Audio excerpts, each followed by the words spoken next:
was to make sure that we reach out to other candidates of like mind so that we can work together and use each other's resources to make sure we get out the vote. One of the biggest challenges when it comes to running for office is making sure you have name recognition.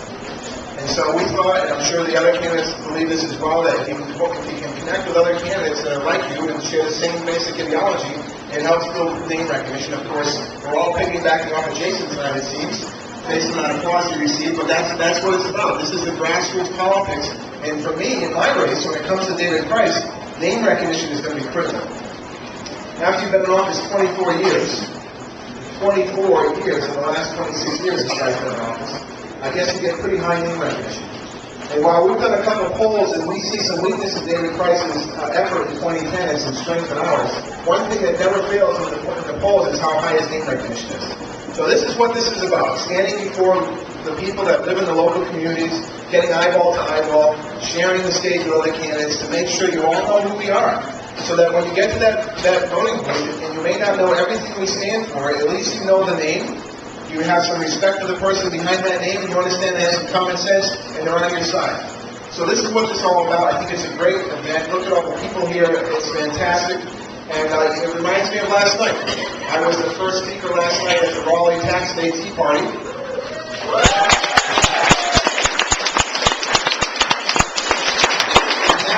Tremendous success. That was put on by Laura Long from the Triangle Conservatives Unite, a really, really wonderful group. They were the second group that I met with in May of 2009 when I first decided to run in this race after B.J. Lawson had told me the first time he wasn't going to run. And they were just, I think, 6 or 7 people in the room. And then a year later, Laura puts on this event yesterday where she's all over the radio, she's all over the TV, and I don't know, I think there was a couple thousand people there. Yep. I didn't count every head, obviously. But was up on the podium and they were applauding every time I said David Price. It sounded like a couple thousand people.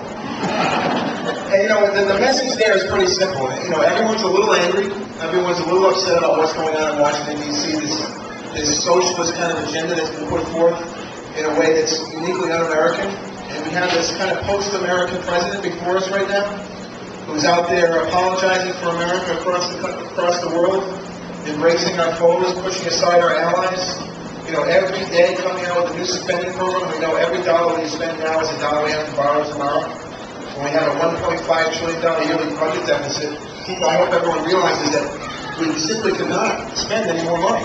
And yet every day, the Congress or President Obama are coming out with something more to do for somebody in order to gain a constituency.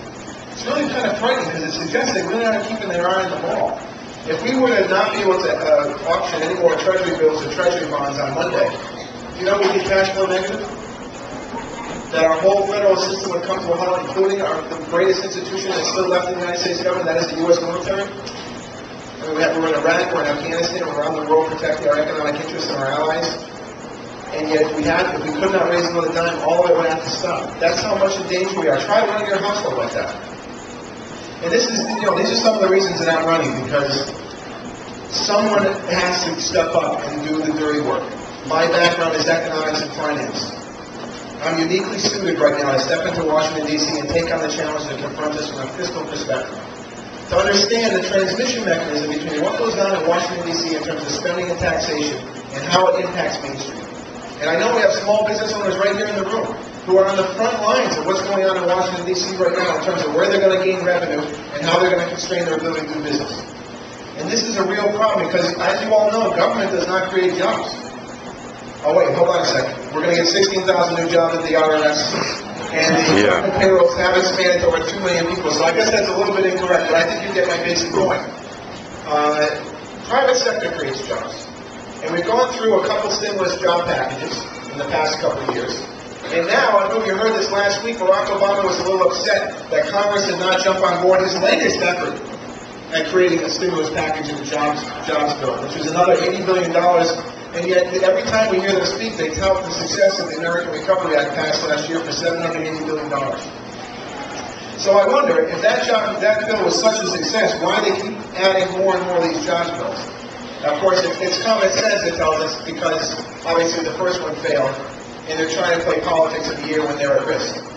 And more importantly, tied to that, have you noticed that Harry Reid and Nancy Pelosi are not going to attempt to write a budget for 2011? Think about the political game they're playing there.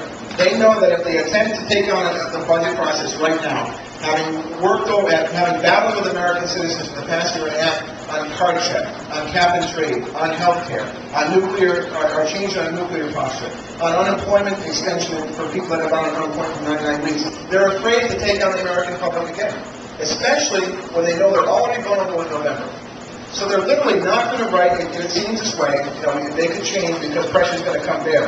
But it seems like they're not going even to attempt to write the budget for 2011 and instead go through the typical process they do when they're all jammed up, is just extend, monies that are already basically spent.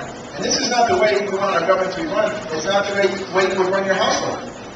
A budget is a poor benchmark for how to perform in the future, where your expenditures are going, where your revenues are coming from. It's a real indication of how scared the Democrats are right now, and they should be. Now, they are our fellow Americans. Let's never forget, the Democrats are our fellow Americans. We need them, they need us. We need just to make sure that those of our fellow Americans that support the Democrats in office right now realize that they're making the wrong decision, that the policies being put forth in Washington, D.C. are wrong for America. It has been this way for quite a long time. Barack Obama, we think of as a socialist president. There's no question he has a socialist agenda in mind. Again, uniquely un-American, post-American type of policy. But we also know that for some decades now, we've been moving slowly down this road. He's just sped up the train and moved us a little further left. But someone has to step into Congress and block this. That's why I'm running for office. I have the courage, I have the determination, I have the time, and as you can see, increasingly I have the support. This is all put together that people will volunteer for my campaign simply because they want to get on board that same message. And I'm not so sure. It's amazingly humbling to see this many people. This is the largest crowd I've had outside the Tea Party yet, and I know Jason, the other candidates, are part of this. But nonetheless, this is something put out by the Roads for Congress campaign, and it's because people like Lauren and Bart Goswick and Katie and Evelyn and her daughter and Bill. It's just all people that are sick and tired of Bill is slowing down in Congress. It's all people that are sick and tired of yelling at their TVs and sending the emails around their friends and bitching among themselves and finally have stepped off the sidelines onto the playing field. That's what we all need to do.